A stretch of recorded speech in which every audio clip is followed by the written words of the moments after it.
Hello friends, welcome to Poriyalan kural. நான் உங்கள் Poriyalan Karthik.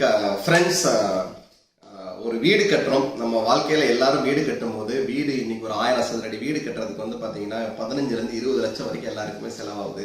இன்னைக்கு நிறைய ஃப்ரெண்ட்ஸ் என்கிட்ட என்ன கேட்டாங்க அப்படின்னா கன்ஸ்ட்ரக்ஷன்ல காஸ்ட் எப்படி ரெடியூஸ் பண்றது அப்படின்னு சொல்லி நிறைய பேர் கேட்டிருந்தாங்க. ஸோ அதுக்கு இன்னைக்கு கன்ஸ்ட்ரக்ஷன்ல காஸ்ட் எப்படி ரெடியூஸ் பண்றது அப்படின்றதுக்கான டிப்ஸ் நம்பர் 1. ஓகே, அது என்ன டிப் நம்பர் 1 அப்படின்னு பாத்தீங்கன்னா, நம்ம வீடு கட்டும் போது பொதுவாகவே நம்ம சுவர் அதாவது வாலோடைய திக்னஸ் வந்து பாத்தீங்கன்னா 3/4 அடி போடுவோம், அதாவது 9 இன்ச்சஸ் போடுவோம் ஃப்ரெண்ட்ஸ்.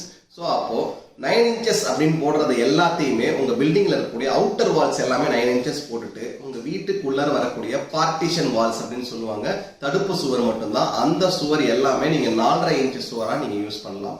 ஸோ இது எல்லா டைப் ஆஃப் பில்டிங்லயும் போடலாமா அப்படின்னு கேட்டீங்கன்னா எல்லா டைப் ஆஃப் பில்டிங்லயும் இதை பண்ண முடியாது ஃப்ரெண்ட்ஸ்.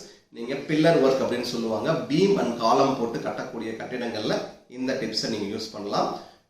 கடக்கால் போட்டு பண்ணக்கூடிய பில்டிங்ல இதை நீங்க யூஸ் பண்ண முடியாது ஃப்ரெண்ட்ஸ். நல்லா நோட் பண்ணிக்கோங்க, கடக்கால் போட்டு கட்டக்கூடிய பில்டிங்ல நான் சொன்ன டிப்ஸை யூஸ் பண்ண முடியாது. பில்லர் ஒர்க், பீம் அண்ட் காலம் போட்டு கட்டக்கூடிய கட்டிடங்கள்ல அவுட்டர்ல வரக்கூடிய எல்லா சுவர்களும் 9 இன்ச்சஸ் போட்டுட்டு பில்டிங் குள்ளர வரக்கூடிய எல்லா தடுப்பு சுவர்களையும் நீங்க 4.5 இன்ச்சோ இல்ல 6 இன்ச்சோ பிளான் பண்ணி கட்டிக்கோங்க. இது மூலமா உங்களுடைய டோட்டல் கன்ஸ்ட்ரக்ஷன் காஸ்ட்ல ஒரு அப்ராக்சிமேட்டா ஒரு 5% வந்து நீங்க குறைக்கலாம்.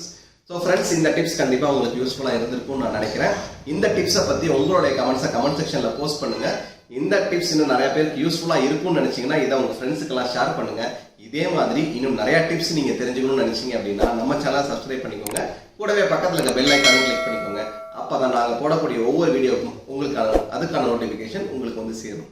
இது மாதிரி இன்னொரு சூப்பரான டிப்ஸோட இன்னொரு வீடியோவில் நான் உங்களை சந்திக்கும் வரை நான் உங்கள் பொறியாளன் கார்த்திக்.